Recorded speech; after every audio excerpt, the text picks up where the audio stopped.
All right, welcome back and thank you so much for staying with us. You're watching TV47 Breakfast and I want us to shift gears now and talk matters relationships. Yesterday we did so, leo tena. This is a very beautiful week for you, but this morning we're focusing on how to lead in relationships without being controlling. So I do welcome you to be part of this conversation. Our socials at TV47 Kenya on Facebook and on YouTube, on X at TV47 Digital. Remember to tag me so that it can be easy to sample your feedback right live this broadcast. My handle is at Annie_Odida and we'll be happy to hear from you. 0793-267-279 is our WhatsApp line. Send us a voice note, a video of yourself with your contribution to the discussion you're having. Karibuni sana. I have Fred with me on set, Fred Ukubasi. I do have Alan Lawrence. And of course, we have Yvette Ngasia joining us as well for this conversation. Mnasikiaje mkopo? Ukoaje Fred? Wacha tuanze ino. Tukue orderly. How are you? I'm good. Yeah. I'm grateful to be here one more time. Yes. You actually here on time. That's good. I was in Kisumu yesterday night, so I traveled in the night. Oh, wow. So I arrived around 4. Yes. I just arrived in town, then I just came direct. You'll go to heaven. That's manners. I don't want to go to heaven now. When the time is right. Yeah. Alan, how are you? I'm well. Yeah? Yeah, thank you so much for... Is it raining where you're coming from? Actually, it's interesting. It seems both of us were in the same region, so I also came in yesterday night. Yes. Thank you so much, gentlemen, for making time. Yeah, That's very, very good. Yeah. Yvette, how are you? I'm good. I'm great. I thank God today there was sun, so the weather was good coming here. Yeah? Yeah. All right, but today is likely to rain, so if you don't have an umbrella, then but later on in the evening. Yeah. We're talking about how to lead in relationships without being controlling. Fred, when you look at this conversation, what comes to mind? First, I'm grateful one more time for your invitation. This is a privilege. What I would like to first say, I would like first to define what is leading. Because when the term leading comes to somebody's mind, most of us think about giving direction or being ahead or acting as the mwenye anafaa kuonekana. Yes. But now, in terms of relationship, leading comes with the first thing, sacrifice. So for you to lead, in fact, I dislike leading because number one, leading is sacrifice from the first point. Yeah. You cannot lead if you can't sacrifice. So for me to be a leader in relationship, number one, it means I must be ready to sacrifice. That one is in terms of my time, in terms of my resources, in terms of my privileges, so that I can accommodate you. I can accommodate you in this business we call relationship, or in this circle of relationship. Then, why are you calling it a business? Because I call it business because relationship is a field whereby I have to give, you also have to give. So if one person is the one giving, then that relationship cannot move. So this is like a market where I come with this, you come with this. I'm not actually talking about 50-50. I'm talking about my mindset, my energy, my time. So leading in a relationship is just like being a compass point, reference. I want my woman to be like this. So I should not be telling her, nataka uwezi amka saa 2. I should be leading her to do that thing that I think is right for both of us. Yeah. So I should be the example of what I want us to. So if I want her to wake up at saa 1, then I should be waking up at 6. So that on a bad thing. With this new generation, you'll see bad things. And she wake up at 7 a.m. so that she can also wake up at 7 a.m. She should wake up earlier than me because their home belongs to the woman. Freddie, now that is the controlling we're talking about. Yeah. No, I'm not controlling her in such that I'm doing it first. So she can. Unajua, controlling is whereby I'm trying to defend myself. Mimi nataka niamke saa 1 na yeye amke 6. But this is a situation where I'm the first person to do it. Yeah. So I'm leading. I'm like a compass. Ataona, like my boy he doesn't sleep the way I do. Yeah. So there's something I should also do. Mbona mi fika hapa siwezi na yeye anaweza. Yeah. So the first reference you should be making is from me. Kabla mtu wa nje aja copy mtu wa nje ajaniambia unaona Diamond venye anakaa. So I should be her first Diamond. Yes. Yeah. So Freddie, before of course we engage Alan and Yvette, she should wake up earlier than you to do what? That to do what is now the main point here. Because when you are coming to a relationship, I think you know what you have come to do. That is the first thing. Today, relationships are not for dunderheads because everything has changed. The scope of life has changed. So before you enter into a relationship, you should ask yourself, what am I going to do in this relationship? Am I going to be a burden, or am I going to make work easier, or am I going to make work to make life valuable for both of us? You know, you can come to a life and make it really miserable. You can also come to a life and add value. So before you come to a relationship, the first question is, am I going to add value? Then what if I'm going to add value? What and what and what do I need to do? Do I need to have so that at the end of the day, I become a resource in this relationship rather than become a burden? Yeah. Yeah. All right. Alan, let's bring you in. Yeah. How to lead in relationships without being controlling? What comes to mind when you hear this statement? Especially building on what he's saying, Yes. kwa hii soko ya mapenzi. So you see, first of all, position or rather leadership in a relationship is not an aspect of position. True leadership is all about functionality. It's about taking responsibility. And it is not a gender role. You see, if I'm in a relationship and I keep reminding my wife that, you know what, I'm the man in this relationship, then it is evident enough that, you know what, I've failed as a man. Because true leadership is in a space whereby you provide inspiration. True leadership is in a space whereby you provide a safe space for a person to be who they are. Remember, you don't come into people's lives to change them. You come into people's life to magnify who they are. So if you come into a space and you are trying to control this person, then it means that deep inside you are having your own insecurities, that you are not willing to deal with them. So the only way you can do this is by you manipulating and pushing around another person. So true leadership is not all about policing. True leadership is providing a safe space for a person to be who they are supposed to be. Yeah. So you would let your woman lead?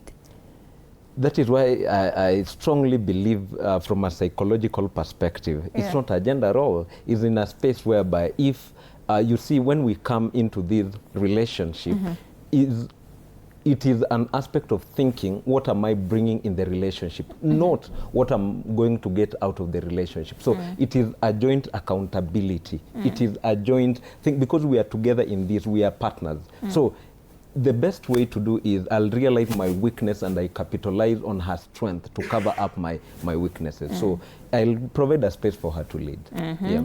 Interesting. Yvette, what comes to mind? How to lead in relationships without being controlling? On my end, I would say leading is not about control. It is about striking a balance, appreciating each other's strengths while being patient with each other's weaknesses. It's not about who is leading. Is it the man? Is it a woman? It's you just recognizing one day he can be leading, the other day I can be leading. So when you strike a balance between those two, because remember, in a relationship, each of you has a role you're playing. There's a role I will lead perfectly in, and there's a role my man will lead perfectly in. So the moment that both of you recognize the areas that you are both good in, then you're able to strike a balance. And at the end of the day, no one will feel, by the way, this man is really controlling me. Or the man will feel, this woman is really controlling me. So it's just about recognizing the balance between the two. That's what I'll say. I would love to ask you a question from what Freddie here said, that sometimes he prefers if the woman wakes up before him. Where do you stand with that particular conversation? Is it something that sits well with you when you hear it? Actually, okay, it hasn't sat well with me because I can't blame him. Yeah. Culture has defined women to be the ones, you must wake up early. To build your home, you must be the first one to wake up, prepare breakfast for the family, clean the house, prepare your man and your kids. So you see, it's a cultural norm that we have been raised in. And so even as men are coming up, when they marry, and they see, this lady hasn't woken up to prepare. You know, in our current generation, ladies believe in, if I'm dating you, there must be a balance. They cannot be waking up every day. You know, ladies are changing that narrative, but it isn't sitting well with most men. But I would say one thing. In your dating stages, can you communicate? If you are a lady and you're not comfortable doing that, waking up early, you know, because nowadays, you know who you are. You know, if you struggle to wake up early, just let your man know. By the way, baby, it's not rude. I cannot wake up early to prepare breakfast. I really love to sleep. I find it challenging. But maybe we can have a timetable. The days you want me to wake up, the days now you can sort yourself out. So I believe communication is key in that matter, because right now that narrative doesn't sit well with most women. Yes. Yeah. So Freddie, you know, hearing what Yvette is saying about this particular conversation, and thank you for bringing it up, because, you know, now we are building conversations around it. Yes, I mean, to create a space. We love it. Now, if your woman tells you that, you know, me, Freddie, I really, really love to sleep, and that person is me, but but I'm not the conversation today. Say you find somebody who really, really loves to sleep, and waking up will be a challenge for them, and they tell you, you know, kuamka nayo, I won't do it. I won't be able to do it. Would you break up with them if you know, they can now wake up early to prepare you for, you know, work or wherever you're going? First of all, there's one thing that is destroying relationships, and that thing is modernization. I don't understand why your mom used to wake up early, prepare your father, prepare you to go to school. Then you find it hard to do it. See, people are different. We have evolved. What has been that different over this short period of time? Because if a girl is 30 right now, so it means for the last maybe 15 years she was with the mom. So if 15 years ameenda shule kidogo, so things are, you can't just wake up and say we are different. Number one, there's something we call responsibility. And I think before I engage you into any relationship, I must know that what responsibility do you have for yourself first before I give you mine, or before we combine with mine. So I'll know that this lady needs salon, this lady needs to put on dress. Actually, she's doing them by herself, which is very good and very, very nice. You wouldn't do that for her? No, I should encourage you to do it so that I should encourage you to be more responsible. Where do you come from so we can avoid? No, I will step in, but I will encourage you to do what you are doing before I met you, so that mentality of responsibility can be so lively in you, so that I don't have to wake you up that you have to go to work. You know it from your mind that end month you will need to go to salon, and I'm not catering for it. Because you are not sick. So why should I make you a burden? Yet this thing you can do this thing. You can get your salon man. You can dress by yourself. So I need to encourage you that you know that asubuhi nafaa kuamka kwenda kazi, because end month I need to cater for this and this and this. The act of responsibility must be maintained, whether you are modernized or not. Alan, what do you think about what Fred is saying? My question is, yes, you're a Christian, first of all, right? Yes. You see, every lady, even our viewers will agree, no matter how well she is in the corporate ladder, no matter how much she earns, per se, her man is very sweet. And it's not about the money. It's just you just being there for her, even if it is even 10 shillings, she will tend to appreciate. Back to what we were saying. You see, a woman does not come to your life to change you.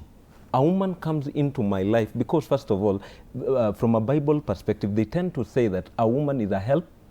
A helper, okay? So if a helper is coming, then it means that she should find me doing what I'm doing so that she can jump into the boat and help me out. Very good. So I cannot expect somebody's daughter to come and be waking up to prepare breakfast for me, yet personally, I've never sat down to prepare breakfast for myself.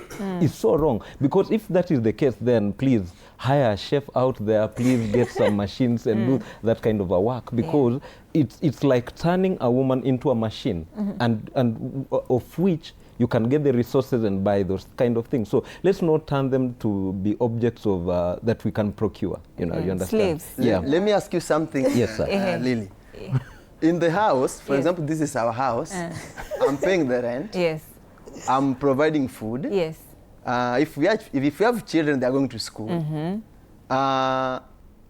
What is the big deal for you to just wake up and prepare breakfast? And what is the big deal for you as well, sir? What is the big deal Yes. for you to just buy your clothes or your hair? I'm not saying I'll not buy for you. Yes. But if you buy it, what's the big deal? Then what am I doing in your house if you cannot do that for me? Thank you. No, I'm not saying I'm not doing it for you. But if you find that you can do it. But looks like if you do it, it pains you. Yeah. No, it Gives you doesn't. some sort of pain. It doesn't pay me. You know, when you ask that, you know, you're getting your salary at the end of the month, why don't you go and do your hair by yourself? Why don't you do your nails by yourself? You know, the moment you ask a woman that, washakasirika, and they will do. Trust me, if you're not doing it, they will find somebody else who will do it. Exactly. You know, you are my woman. Uh-huh. The fact that you agreed to date me, Yes. it means there were sometimes we spend together, and I told you what I can, and you agreed that hapa nimeelewa, hapa ni ngumu, and wakati ulipata ni ngumu, there's something we said about it. Yeah. For example, you found me maybe with a budget of let's say 50,000 per month. Automatically, when you come, I have to add that budget to maybe 60 or 70. I don't have to add that budget to a place where I will not fulfill it. Because you want some 30,000 hair, you want some 50,000 shoes. So that should motivate you to work harder. Thank It you. should motivate you first because you want that expensive gadget. Really, are you single? Are you single? That is the controlling that we were discussing I'm not now. controlling. Yvette, let's also bring in Yvette to this conversation. I've not denied Yvette, it. everything that they're talking about. What do you think about the position of a man to provide, you know, for their woman? Even if you have your own salary, you have your own means, you're with your man, would you prefer for them to be, you know, providing, doing your hair, doing your nails, giving you entertainment money and all that, those shebang? There's entertainment money as well. What is the work of your phone? Okay, just listening from Fred, I'm already seeing control. And this is what I would say. You see, it's not wrong or demeaning for a man to provide some things for their woman. Like, it's me, I usually say it's common sense. If you're dating someone, this is your woman. You found them looking nice and looking great. Yeah. They were already doing their nails, they were already doing their hair, they were already doing their makeup. But when you come into my life, it's common sense. These things I shouldn't continue doing by myself because I now have a man. And men by nature are meant to provide. Okay, it's not like being unfair to them. I am your lady. Yeah. So when I send you my budget, I need hair, I need nails, I need shoes, I need clothes. I need to travel. I need to entertain myself, To Zanzibar. travel. Exactly, go on vacation. So if you're not able to meet that, then you better step because there's another man who will meet it. And there's another man who will do it. So a man who cannot do that, it speaks a lot about their character, by the way. It speaks a lot about their character because even when we look at our fathers, in as much as they were analog in their way, but they were still providing. They were still doing things for their wives. So I'm wondering about our generation coming in. You go with a man out and they're like, by the way, this date is 50-50. If I pay the bill today, the next time. So I'm even wondering what kind of men are being raised in our generation. My woman has paid more bills You meet than them and they're like, Calm down. you meet them and they're like, you see the way Fred is saying, and they're like, she used to do these things for yourself, babe. So actually they say ini kuni jaribu, ini kuni onea. You used to do these things for yourself, and so you begin to wonder, okay, yes, I used to do them, but don't you know who you are as a man? You are meant to provide. Yes. So even though your pocket might not reach, there are affordable wigs. At least your mpoa will say, hey, by the way, my man has tried. I mean, let's say a wig, I mean, peleka nikaeka nails. So you cannot tell me the way Fred is telling me, hey, me, I cannot date you. I tell you, I cannot. I cannot. Freddie, because that's so wrong of him even to say that. yes, I agree with you that. Yeah. But when we talk about 50-50, Alan, yeah, where do you sit in this conversation of, you know, today you pay for things, tomorrow your woman will pay for things? 50-50, where do you sit with that? First of all, it boils down to one thing. What is true love? True love is not for takers. True love is for givers. Whereby Anne is all about you thinking, what am I bringing in the relationship? And I also think what I'm bringing in this relationship. Through that, what we are going to get out of this union will fulfill both of us. But if I selfishly enter into a relationship with expectations that, you know what, this person needs to meet my bills, this other person needs to meet my bills, that is what sponsors most of frustrations in relationships. So back to the aspect of 50-50. You see, generally, paying bills for a man is a sign of responsibility. It's not about the amount, it's not about the location, it's not about anything. It's just a sense of responsibility. And it again, it comes to that aspect of how emotionally and financially vulnerable am I to you? To the extent that if I'm financially vulnerable to you and very honest with you, it will become easier for you even to come on board and support where it is necessary. But the aspect of me calling out for a date, then I ask you, like, let's do 50-50. Honestly, it doesn't sit well with you, because psychologically you're programming yourself in this relationship, you are inferior to this person. And remember, the moment you feel inferior, that is the moment insecurities will start creep in. Because the next minute, this girl will go out with somebody who is providing fully for them. The moment they try to discuss anything with you, you will feel like they're comparing you with the other person. And that thing kills the ego of a man. So the best thing that you can ever do if you are going to end a lot of troubles in your relationship is an aspect of financial honesty and financial vulnerability. To the extent it becomes easy. All right, so it should be, when you're talking about 50-50, it should be willingness to, you know, to do it from the woman's side, not force, not controlling her. You know that you have to give 50, you have to give 50, I give 50 in this relationship. So for you, it's a matter of willingness, right? Freddie, are you one to do 50-50 with a woman? Or wewe ni provider 100%? I don't want to judge you. Nataka ujionge. I'm shocked to hear that if I don't do to my wife, she can get somebody to do. Imagine they will find somebody to do that. Woman at the first, she's not your woman. Because if she can think that ukama haezi nifanya ndapata mtu akonifanyia, then she has made up her mind. What are you doing with her? Somebody who has made up her mind that kama hata nifanyia mtu mwingine atanifanyia. Mbona siseme nitajifanyia kama hata nifanyia? What is wrong with her? That she has ability. Who created her? Is the Lord who created me? The same God created her. So anafaa aseme kama hata nifanyia nitajifanyia, si ati nitatafuta mtu akonifanyia. That's the first red flag. You're dating somebody who's not there. Because today if my woman says, Fred, I'll buy for you shoes, na kuja niambie ile kitu niliko promise sitakubaia. Should I go and look for another lady to buy it for me? I will buy it for myself because I wanted the shoes and I love it. So first of all, women should run from this mentality of kama utanifanyia nitapata mtu akonifanyia. Then you don't know what you're doing, that go out and pata mtu akufanyia. Freddie, I think you're a lukewarm Christian. Because no, the Bible has been quoted here that the first thing that's a destroyed relationship that is you know, a man should be a provider. You know, your woman should be coming in as a helper. By providing means, you should ensure that this woman has everything that she needs. What is everything? Everything that you can imagine. Everything from head to toe, like they are sorted. The first thing that... You don't read your Bible. What I know first, Lillian. My name is Annie. Anne. Yes. There are 3 basic needs a human being should have. Number 1 is shelter. Number 2 is food. And then number 3... clothing. What do we say? Clothing. We have clothing and security has also been added to it. The first thing you should be grateful for, are you getting these 4 major life needs?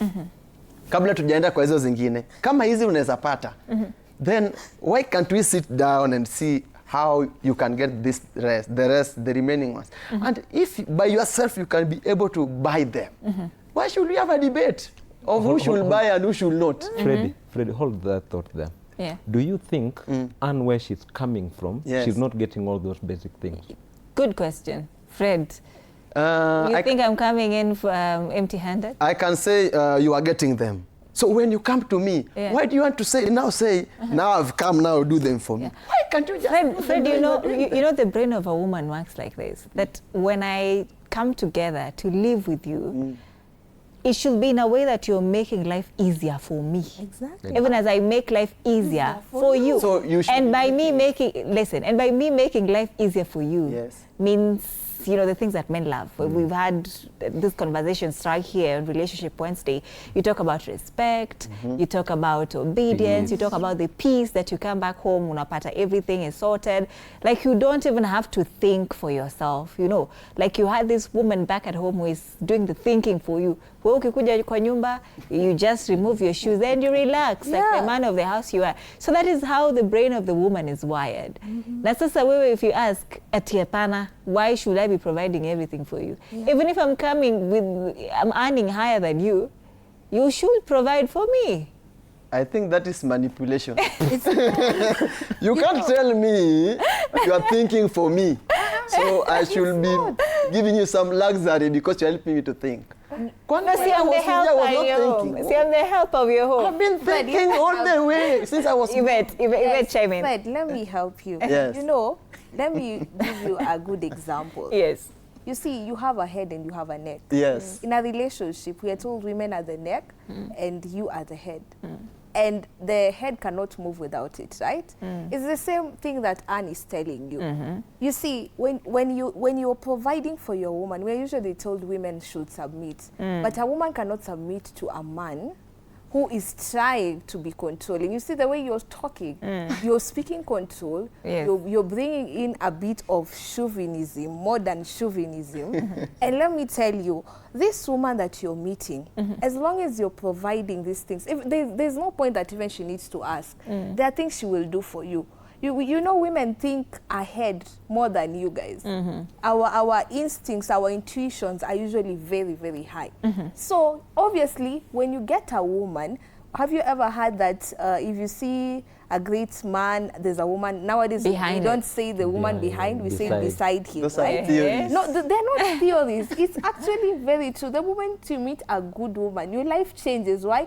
Because even the advice you get now, there are advices that open doors for you. And that's why God says, he who finds a wife finds a good thing and obtains favor. Your life begins to change.